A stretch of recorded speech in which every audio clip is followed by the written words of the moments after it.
Não deixe o esgotamento destruir seu chamado. Volte a servir, volte a pregar, volte a dar testemunho, volte a falar da fé cristã. Lembra do chamado, lembra de onde Ele te tirou. Volte a viver o Evangelho, doa quem doer.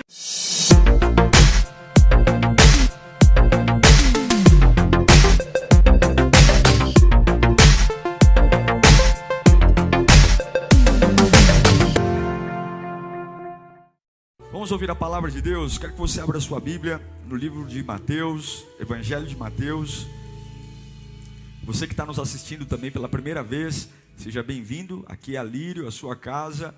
E a gente espera muito que você tenha uma experiência com Deus nessa manhã, que o Senhor fale com você. E é impossível ouvir a voz de Deus e não ser tocado, não por mim, mas pela palavra. Tem um personagem bíblico, e é sobre ele que eu vou falar hoje. Eu preguei poucas vezes sobre ele, que é Judas. Judas é um personagem que nos ensina muito, principalmente sobre o que não ser. E ontem eu estava lendo esse texto, que já tinha lido outras vezes, mas com um pouco mais de cuidado, e algumas perguntas nasceram na minha alma. Eu acredito que havia uma inclinação para um dos 12 trair Jesus. Mas eu não acredito que Judas foi predestinado a ser traidor. Eu acredito que aquele dos 12 que desse a brecha seria o traidor. Mas Deus não escolheu Judas. Você vai ser. Alguém trairia, mas esse alguém foi a jornada que escolheu, o livre-arbítrio, as escolhas. E quando a gente pensa em Judas, no que aconteceu com ele, o final trágico dele, porque é importante a gente fazer uma autópsia desse personagem, para que a gente não caia em algo que parece ser tão absurdo, mas não é. Vamos lá, Mateus capítulo 26, versículo 47.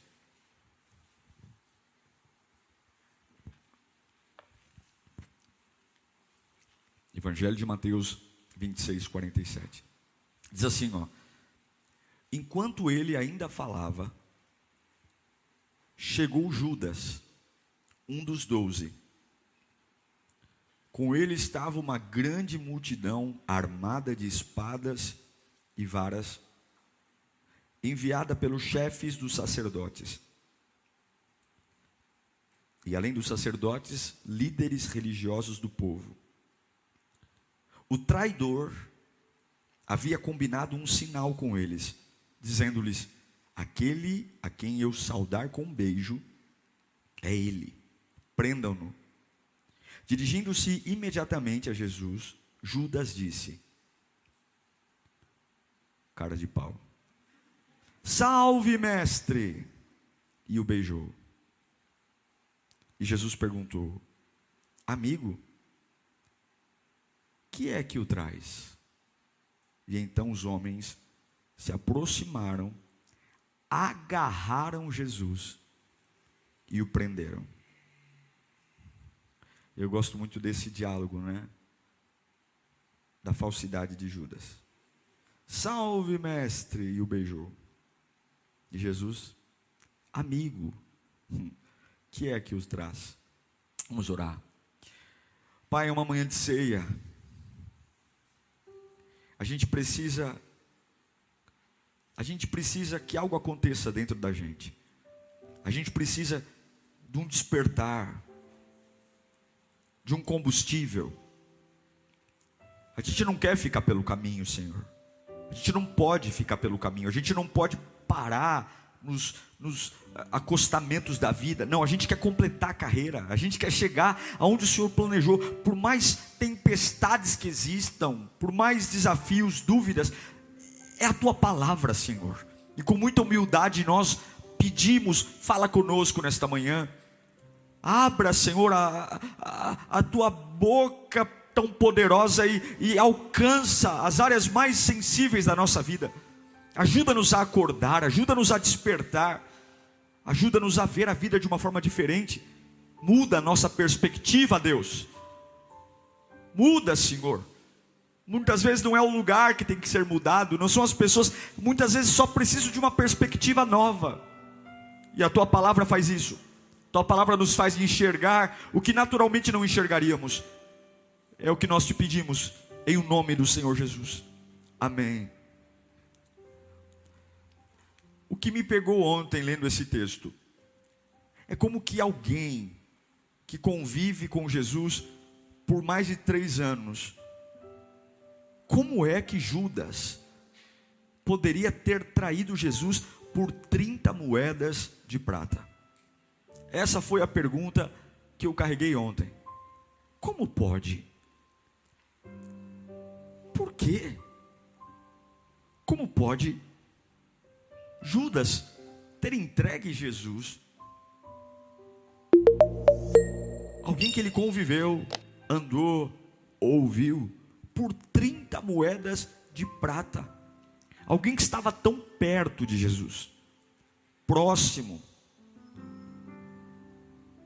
Hoje a gente lê esse texto, a gente fica enjoado, indignado, chocado, porque é muito triste isso.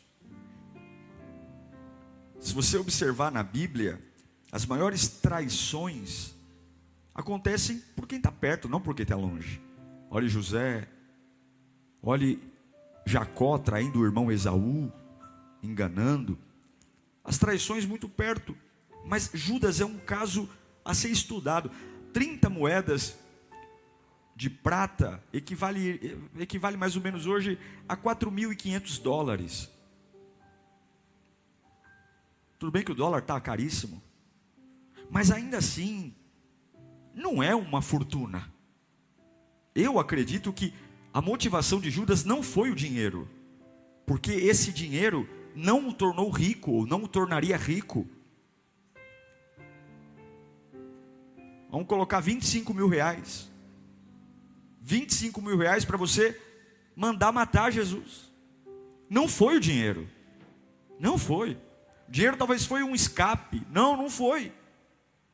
Eu duvido que alguém aqui se sujeitaria a mandar matar alguém por 25 mil reais. Quem dirá Jesus? Quem dirá? É difícil de entender o que significa isso. Ele viu milagres, ele viu a bondade, ele viu a pureza, ele viu o amor. Agora, o que me intrigou é que o processo de seleção para ser discípulo não era um processo fácil. Muitas pessoas, para serem discípulos de Jesus, foram reprovados. E Judas não foi reprovado. O processo para ser discípulo era terrível. Você tinha que abandonar tudo. Largar sua profissão, largar sua família, abrir mão do seu trabalho, seguir um homem.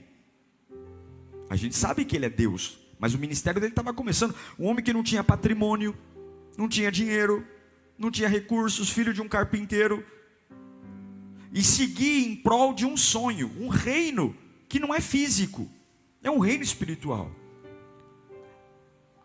Para ser discípulo de Jesus não era fácil. E eu acredito que Judas, ele não começou seguindo a Cristo um traidor. Ele começou seguindo a Cristo de forma capaz. Ele começou seguindo a Cristo com habilidade, com paixão, com desejo. Até porque eu acredito que Jesus não aprovaria um discípulo que começasse com a motivação errada, porque a gente sabe o critério para segui-lo. Era algo que muitos de nós talvez nem conseguiria. Judas pagou o custo e o preço de se tornar um dos 12 apóstolos. Ou seja, ele não começou traidor, ele se tornou traidor. E isso para nós tem que ser algo que a gente tem que pensar. Porque nossa vida está em perigo a todo momento. A todo momento nós corremos o risco de sofrer mudanças. Por isso que a Bíblia diz que aquele que está de pé, cuide-se. E eu fico pensando, onde é que foi que esse camarada de 12 homens fiéis, 12 homens com valor, 12 homens que largaram tudo em prol de uma visão, de um sonho. E eu me recuso a acreditar que Judas entrou como um traidor. E a resposta é muito simples. É o que Deus colocou no meu coração para ministrar a você hoje. Em algum momento, eu acredito que essa verdade aconteceu na vida de Judas. É triste dizer isso, mas em algum momento isso aconteceu. Eu acredito que em algum momento Judas se esgotou. E guarde isso no seu coração. Quando você estiver esgotado, é só uma questão de tempo para você se vender. Quando você estiver esgotado, é só uma questão de tempo para você se vender. É só uma questão de tempo. Uma vez que a gente para no esgotamento, uma vez que eu não sou mais abastecido pelas verdades, uma vez que eu tenho a água na mão, mas não bebo, é uma questão de tempo para eu me vender. Para eu vender minha fé, para eu vender minha oração, para eu vender minha Bíblia, para eu vender minhas convicções, para eu vender e para simplesmente, por conta de 25 mil reais, pegar o dono da minha vida e dizer, mata-o. Pastor, eu nunca mandei matar Jesus. Quando nós matamos nossa fé, nós matamos Jesus. Quando nós dizemos que não acreditamos nele, nós o matamos. Não matamos ele, mas matamos ele em nós. Matamos a presença dele. E eu pergunto, todos nós chegamos à igreja com uma motivação correta. Todos nós começamos como Judas.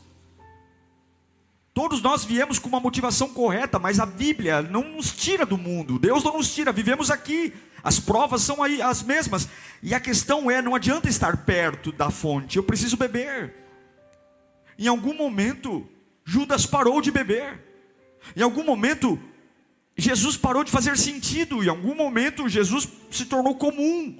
Em algum momento, aquelas palavras já não ardiam na alma. Em algum momento, o que Cristo dizia não era algo tão valioso, mas era algo comum, ao ponto de vender Jesus por um valor, não é valor nenhum, mas você não há nem 1 milhão, 5 milhões, nada. É o simples prazer de dizer, ele é qualquer coisa para mim. Me dê 30 moedas de prata. Isso não é nada. Há um perigo que Deus nos trouxe aqui para nos alertar. O perigo de estar esgotado, irmãos. O perigo de estar perto de Jesus e não beber dele.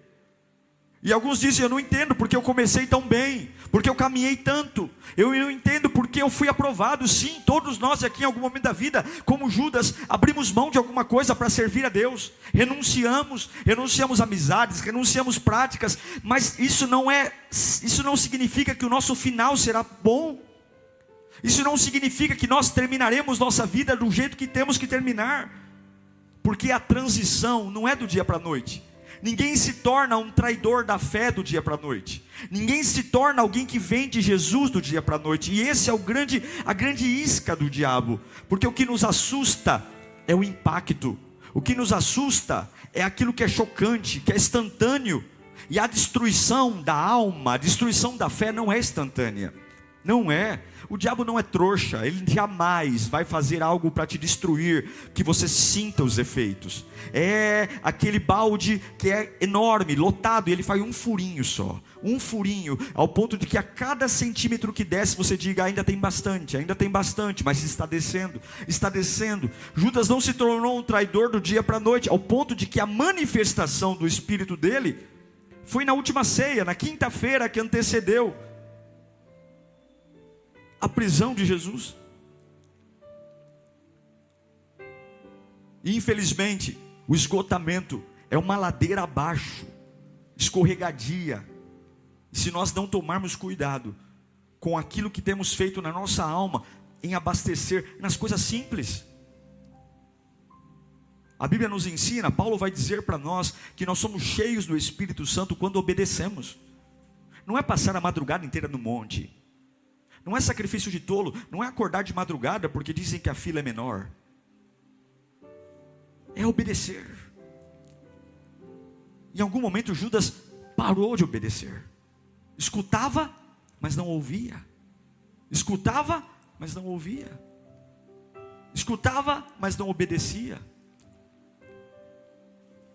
E ele estava tão doente, que depois de trair Jesus, e Satanás é assim, ele levanta e depois derruba. Quando Judas caiu a ficha do que tinha feito com Jesus, traído, ele estava tão doente que eu tenho certeza que se ele tivesse corrido aos pés da cruz, Jesus tinha perdoado ele. Eu tenho certeza. Eu tenho certeza que quando ele foi no templo, depois de vender Jesus e se arrependeu e jogou as moedas, se ele tivesse corrido, ao invés para os sacerdotes, mas para a cruz, e falou: Jesus, olha, eu te vendi, eu errei. Jesus ia falar: Pai, perdoa, porque ele não sabe. Mas para onde ele correu? Ele correu para a religião, e da religião, ele correu para o suicídio. Nós precisamos cuidar da nossa vida com Deus. Eu quero falar de algumas coisas que podem nos esgotar. A primeira delas: como é que está a sua chamada? O seu chamado. Quando você olha para o seu chamado hoje, Judas foi chamado para ser um apóstolo. Como é o nível de abastecimento do seu chamado? Deus nos chamou para um posto, irmãos, para uma posição de servi-lo, representá-lo. O quanto as circunstâncias mudam essa paixão. O quanto você é abalado pelo que acontece fora de você. O quanto, porque se o seu dia é determinado por alguém, Satanás vai pôr alguém todos os dias para te infernizar. Você está entendendo isso ou não? Se você precisa que alguém contribua para você estar bem, esquece, o diabo vai levantar gente endemoniada o tempo todo, porque se ele perceber uma fraqueza externa que consiga comprometer o que está dentro, ele não vai dar trégua. Vai ter gente falando de você o tempo todo, vai ter gente te perseguindo o tempo todo. É igual apelido. Quando é que o apelido pega? Quando você liga. Quando é que o veneno faz efeito? Quando você toma. O veneno está na pia, não tem problema. Nossa, que estou horrorizado, porque tem veneno ali. O veneno só tem problema se você bebe. Como é o seu chamado? Ah, pastor, eu estou desanimado. Em Mateus capítulo 4, versículo 19, Jesus chama os discípulos dizendo: olha, siga-me, e eu o farei pescadores. Hoje eu e você sabemos o que significa ser pescadores de homens. Naquela época, essa metáfora, quem vai entender? O que é ser pescador de homem? O que é largar tudo? Mas 11 mantiveram-se firmes. Judas não. Não deixe o seu chamado se esgotar. Repita comigo: meu chamado não pode se esgotar. Você foi chamado para ser filho. Você foi chamado para ser alguém que vai servir a Deus. Você foi chamado para ser adorador. Você foi chamado para ter comunhão com Deus. Você foi chamado para brilhar em qualquer lugar. A força que está em você não há em lugar nenhum mais. A unção que há em você não há em lugar nenhum mais. Os demônios temem aquilo que você carrega. O diabo respeita a unção que vem de Deus. Você tem um chamado. Deus te convocou para algo. Não deixe o esgotamento abafar o seu chamado. Não deixe você simplesmente dizer: eu não me vejo mais na casa de Deus, eu não me vejo mais pregando o evangelho, eu não me vejo mais, nossa, eu não me... Não deixe, porque quando você estiver esgotado, rapidamente você vai se vender. E quantos estão vendendo o seu chamado? Quantos estão vendendo sua fé? Quantos estão vendendo por bobagem, assim como Judas vendeu Jesus por 25 mil reais. Não compra nem um carro zero. 25 mil reais, não foi por dinheiro, foi por esgotamento, porque quando estamos esgotados, a gente só quer se livrar. Não deixe o esgotamento destruir seu chamado. Volte a servir, Volte a pregar, volte a dar testemunho, volte a falar da fé cristã, volte a dizer para as pessoas como é que você se batizou, volte a dizer para as pessoas o como é bom estar na casa de Deus, volte a dizer para as pessoas o efeito que tem Jesus Cristo está em você. Lembra do chamado, lembra de onde Ele te tirou. Sai dessa vida sonsa, essa vida apagada, essa vida sem água com açúcar. Volte a viver o Evangelho, doa quem doer, volte, encha o seu chamado, encha. Porque se você viver o esgotamento, em poucos dias você vai vender. Como é que está o esgotamento do seu chamado? Segundo, como é que está o esgotamento do seu coração? Seu coração trabalha certo ou errado com frequência? O coração fala da alma. Como é que você lida com as ofensas? Como é que você lida com as mágoas, decepções, aquilo que acontece no caminho? Ai, pastor, eu estou esgotado. Quem disse que aquilo que você tem que fazer tem que combinar com o que você sente? Onde foi na Bíblia que Jesus disse que aquilo que você tem que fazer, você tem que estar feliz para fazer? O que você tem que fazer, você tem que ter paz para fazer. Apenas faça, do jeito que você tiver. Mas meu coração está esgotado.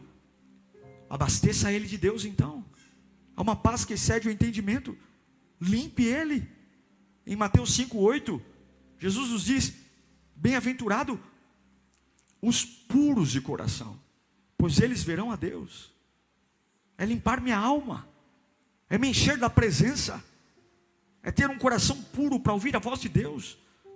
E para ter um coração puro, o que eu me abasteço? Quem eu ouço? Aonde eu vou? O que eu alimento? Uma das coisas mais irônicas da vida é gente querendo que algo acabe, e do outro lado é o que a pessoa mais alimenta.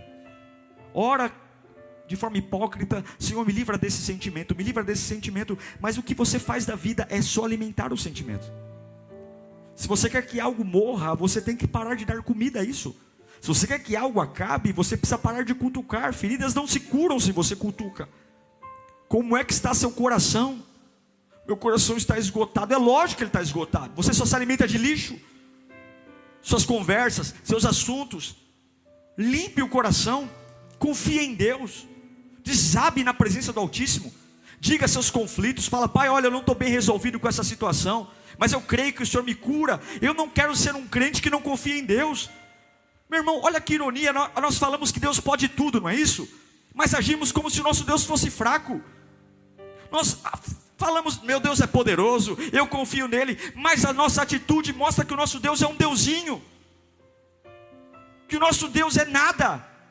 Não, o nosso Deus pode tudo. Limpe o seu coração no altar. Não aceite carregar mágoas, não aceite carregar angústias, não aceite. Porque se você tiver seu coração esgotado, você vai se vender.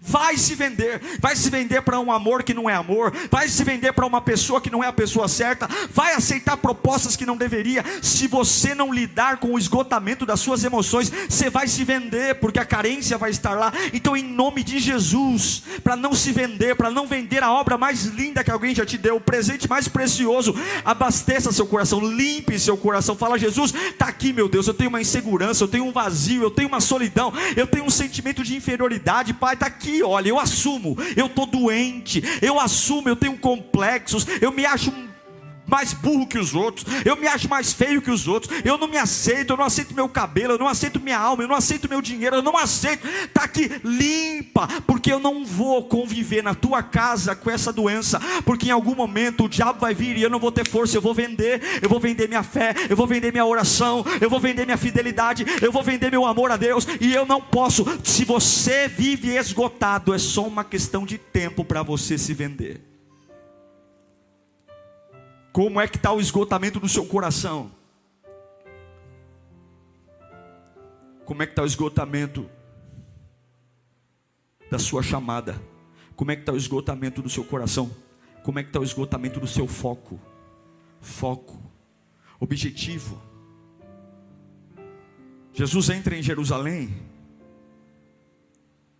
no dia de Ramos, e a Bíblia diz que no semblante dele estava muito claro o que ele ia fazer.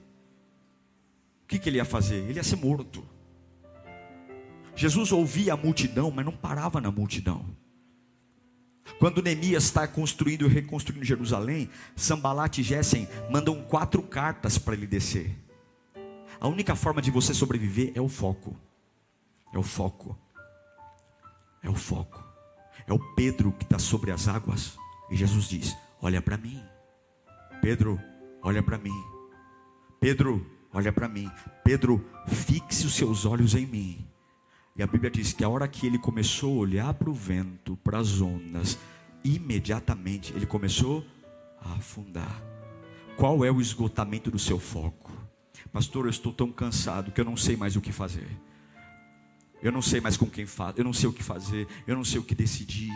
Olha, é um inferno na minha vida, porque é todo mundo falando no meu ouvido. Eu não sei se invisto no meu trabalho, eu não sei se invisto na faculdade, eu não sei se vou para a igreja, eu não sei se vendo o carro, eu não sei, eu tenho que acordar segunda-feira, é um monte de coisa para resolver. É filho, é marido, é conta, é escola, é dívida, é processo. Tudo que o diabo mais quer é que você não tenha foco. Porque ele sabe que se você estiver distraído, você não vai saber o que é muito importante e o que não é importante. Se você estiver distraído, você vai dividir a glória de Deus com coisas que não tem que ter glória nenhuma. Por que Pedro afundou? Por conta da onda? Não, porque quando ele tirou os olhos de Jesus, ele disse que Jesus é tão poderoso quanto as ondas. Jesus é muito mais poderoso que as ondas. Você não pode perder o foco. E como é que está o seu foco? Como é que está o seu foco, meu irmão? Você pode ter muitos problemas para resolver, mas não deixe Jesus deixar de ser a sua prioridade. Não deixe, é o que ele fala em Mateus 6,33. Isso aqui é o texto clássico. Mas em primeiro lugar, busquem o reino e a justiça, e todas as demais coisas, mantenha o principal. Não deixe o principal esgotar. Não deixe o principal. Qual é o principal? É o meu Deus. Não pode esgotar, porque se você perder o foco, você vai se vender. Você vai se vender, porque as más notícias vão chegar. Você não pode perder o seu foco. Jesus deixou muito claro: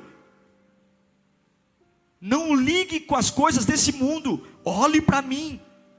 O caminho para uma vida próspera, o caminho para uma vida saudável é o foco.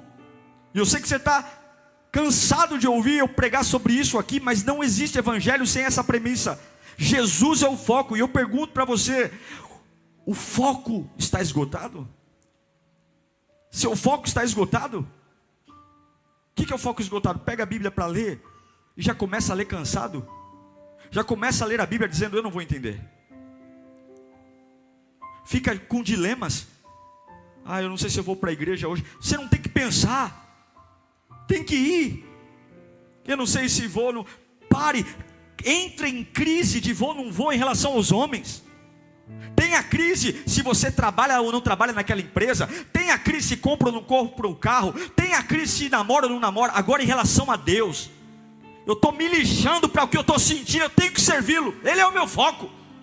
Eu tenho que olhar para Ele, eu tenho que estar nele. Não deixe o esgotamento colocar em cash aquilo que você tem que fazer. Não aceite ter crise de identidade em relação ao foco. Jesus Cristo não é algo que eu tenho que discutir, é algo que eu tenho que seguir. Jesus Cristo não é algo que eu tenho que imaginar, pensar, eu tenho que fazer. Oração eu tenho que fazer, adoração eu tenho que fazer, ler a Bíblia eu tenho que fazer. E problema da minha alma, problema da minha tristeza, problema da minha dúvida, problema do capeta, eu não vou deixar o meu foco ser esgotado. Mas pastor, eu não estou entendendo nada. O foco de Daniel levou ele para a cova dos leões. O foco de Sadraque, Mesaque e Abednego levou ele para a fornalha de fogo. O seu foco pode piorar a sua vida, mas nada piora quando o quarto homem está com você. Meu irmão, eu prefiro estar no meio do fogo com Jesus do que estar no meio do melhor lugar sem Ele. O que torna um lugar agradável não é conforto, é Jesus. O que torna um lugar diferente não é conforto, é Jesus. O que torna um lugar de descanso não é conforto, é Jesus. Há pessoas que gastam milhões de dinheiros para estar num resort lindo, maravilhoso, estão lá na cadeira de sol, debaixo de um guarda-sol chique, tomando as melhores bebidas, e a alma está em colapso, o coração está palpitando de uma forma desequilibrada, gastam milhões, viajam, e tem pessoas numa vida simples, numa casa cheia de goteira, e coloca a cabeça no travesseiro, porque o que muda o ambiente é Jesus, o que sara a vida é Jesus, o que traz a paz é Jesus, o que traz o conforto é Jesus, não perca o foco, não perca o foco. Mas pastor, está vazando, tampa todas as hemorragias desta manhã, e diga: primeiro lugar é Jesus, é Jesus, é Jesus, é Jesus. Não deixa o foco se esgotar, porque se você perder o foco, você vai se vender, você vai se vender. Foco pela minha chamada, foco no meu coração, o esgotamento do meu coração. Como é que está o esgotamento do meu foco? E como é que está o esgotamento da minha paixão? A paixão é uma escolha, sabia? A gente chama o sacrifício de Jesus na cruz de paixão de Cristo. Cristo significa Salvador. Paixão é extrapolar. Tudo que se extrapola, tudo que sai do natural é paixão. Se você está apaixonado por algo, tenha certeza que você consegue suportar um peso além do normal. Você suporta dormir menos. E aquilo que numa vida normal seria um sacrifício, apaixonado não é sacrifício algum. A paixão, ela transcende o limite natural. Ela faz você estar tão pulsante por algo que você é capaz de se superar. Uma pessoa apaixonada, ela nunca vê problema, ela só vê solução. Podem colocar todas as dificuldades dizendo: está tarde, está difícil. Mas quando você está apaixonado por um ideal, por um sonho, por alguém, você não consegue ver obstáculo, você só consegue ver possibilidade. E assim não é? A mãe diz não, o pai diz não, está tarde. Mas pai, mas mãe, e a cabeça fica trabalhando para uma coisa só: eu preciso encontrar uma solução, eu preciso encontrar uma solução, eu preciso encontrar uma solução. Porque a paixão, ela só coloca uma coisa na minha cabeça: eu preciso fazer isso. Viver com Deus sem paixão é viver uma vida para resolver problemas. Todos nós temos problemas, mas eu não quero viver problemas, eu quero viver soluções. Eu não quero vir à igreja para orar, para falar o que o diabo tem feito, mas eu quero falar do que Deus pode fazer. Mas pastor, o diabo tem feito muitas coisas. Tem? Claro que tem. Mas o meu Deus pode fazer muito mais. Como é que está a sua paixão? Ela esgotou? Porque se apaixonado eu suporto tudo. Se apaixonado eu seguro um peso que normalmente eu não conseguiria. Irmão, conheço você, sei de onde você vem. Como é que você consegue? Eu estou apaixonado por Jesus. Rapaz, você trabalhou 2 turnos e veio para a igreja. Eu estou aqui, é minha vida. Eu estou apaixonado. Eu suporto. Mas se a paixão nos faz suportar um peso que normalmente não suportaríamos, a ausência da paixão é o contrário. A gente começa a largar o que a gente tem estrutura para segurar. Por que você está largando? Eu estou cansado. Eu quero um tempo, eu preciso de um tempo para mim, eu preciso de um tempo, eu não estou bem, eu estou pedindo um afastamento porque eu não estou bem, eu preciso ficar sozinho. O problema é que a paixão se esgotou, e tudo que você esgota, você vende. Vende. Quem criou esse negócio de tempo deve ter sido o capeta, porque o tempo é a desculpa daquele que não tem coragem de tomar uma decisão. Quando você fala assim, eu quero um tempo, é porque você já sabe o que quer, mas não tem coragem de dizer. Então você diz, eu quero um tempo porque eu sou um covarde. Eu quero um tempo porque eu sou um covarde. Como eu não tenho coragem de dizer o que eu quero, então vamos dar um tempo. Não dê tempo. Lembre que a destruição é um processo lento. Lembre que a jornada da destruição, ela vai acontecendo. Em nome de Jesus. Mesmo quando você não concordar, continue apaixonado por Jesus. Não deixe a vontade morrer. Senhor, eu quero estar apaixonado, Senhor. Eu quero estar apaixonado pelos meus filhos, na tua presença. Eu quero estar apaixonado porque eu acredito. Eu acredito, é como Paulo diz em Romanos 12, 11. Gente, olha esse texto, olha que preciosidade. Que nunca falte a vocês o quê? O zelo, o cuidado, o amor. Sejam como? Fervorosos no Espírito. E fiquem em casa. Sirvam o Senhor. Sejam fervorosos, é a Bíblia. Não deixe a paixão morrer.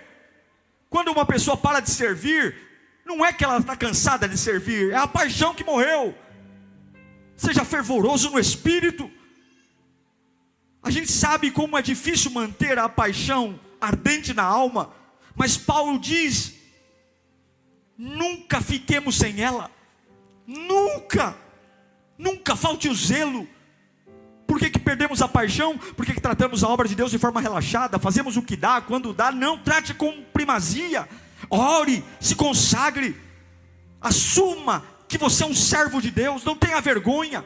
Levante-se pela manhã, fale com o teu Deus. Na hora de almoçar, ore, diga: Senhor, obrigado. Na hora de dormir, crie uma rotina na sua casa. Não são grandes movimentos. Quem ganha uma maratona não é o mais veloz, é o mais constante. Ah, pastor, não se preocupe com grandes movimentos. Não é o que você faz no final de semana. Não adianta no final de semana querer ficar o final de semana inteiro enfurnado numa igreja. Não.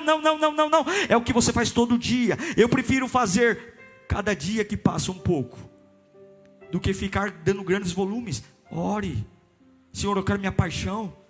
Senhor, eu quero te servir fervorosamente. Eu quero, é quando simplesmente as lágrimas pararem de rolar, em vez de eu aceitar: Senhor, cadê minhas lágrimas? Cadê o frio na barriga? Cadê aquela paixão? Porque se eu estiver apaixonado, eu suporto o que ninguém suporta. Eu aguento o que ninguém aguenta. E por fim, como é que está o seu esgotamento em relação às pessoas? Em relação aos seus machucados em dar oportunidade para outros. Eu vou te dizer, nem todo ser humano é igual. E eu sei que muitos fecharam a porta por dizerem: eu estou decepcionado, pastor. Eu não acredito mais nas pessoas. Mas por mais que você tenha sofrido, por mais que você tenha padecido por fofoca, mentira, sei lá o que você está enfrentando, o poder da igreja é o poder de estar juntos. Esteja junto. Por mais ferido que você esteja, quando Jesus começa o ministério dele, a família dele o rejeita. Não sei se você sabe, Jesus teve 7 irmãos. E nenhum deles acreditou nele. Mas isso não o impediu de completar a sua chamada. Por mais que você esteja frustrado com algo ou com alguém, não permita que a fé cristã apague do seu coração. E continue retribuindo às pessoas, não o que você recebe das pessoas, mas o que você recebe de Deus. Se o mundo te deu ódio, Jesus te dá amor, dê amor. Se o mundo te deu raiva, Jesus te dá paz, transmita a paz. Faça aquilo que você precisa fazer. Eu queria que você fechasse os seus olhos nesse instante. Feche os seus olhos. Liga o teu pensamento em Deus. Eu repito para você, todo esgotamento, todo ele vai fazer você vender algo. Todo ele. Não deixe que venda. O que está esgotado hoje? A sua chamada?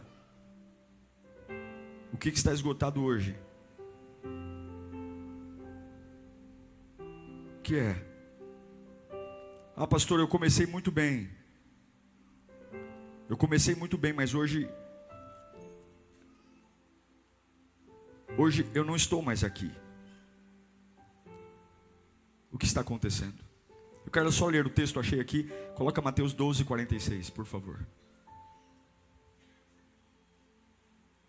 Eu não gosto de afirmar nada sem ver a Bíblia. Falava ainda Jesus à multidão, quando sua mãe e seus irmãos chegaram do lado de fora, querendo falar com ele. Alguém lhe disse: tua mãe e teus irmãos estão lá fora e querem falar contigo. Quem é minha mãe e quem são meus irmãos? Perguntou ele. O que ele está dizendo? A opinião dos meus pais, dos meus irmãos, não afetarão o meu chamado, não esgotarão o meu chamado. Não deixa a opinião de ninguém esgotar o seu chamado. Amém? Agora sim, curve sua cabeça. Senhor, nós oramos por nossa vida agora. Assim como Judas, todos nós começamos bem. Todos nós começamos com um fervor na alma. Não é fácil ser discípulo, Senhor. Eu tenho certeza que Judas tinha muito valor.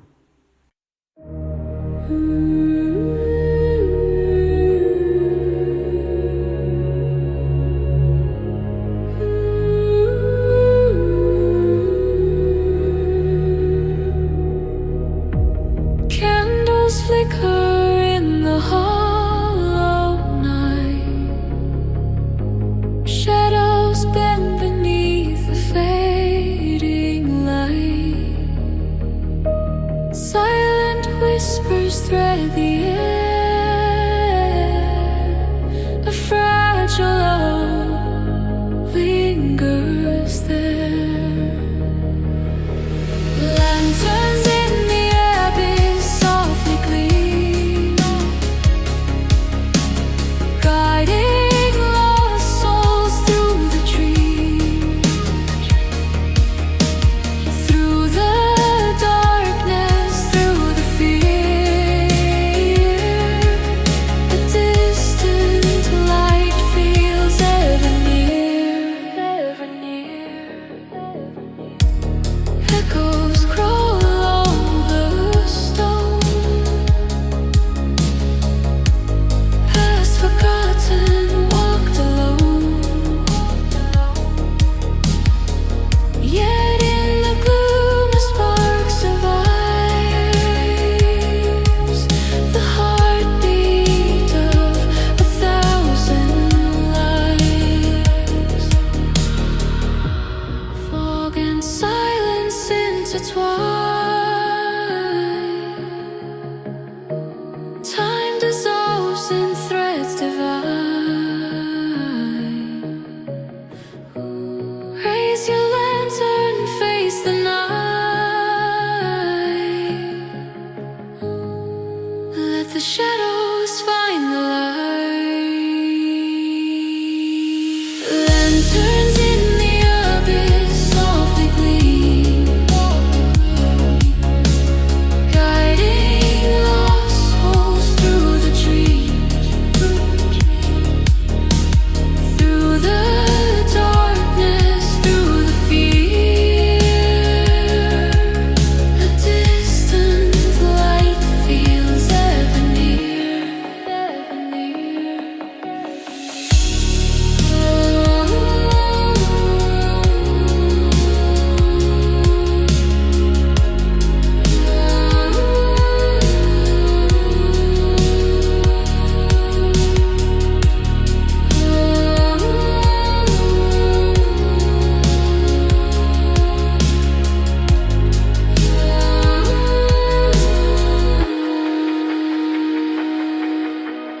Lanterns fade, yet still they glow.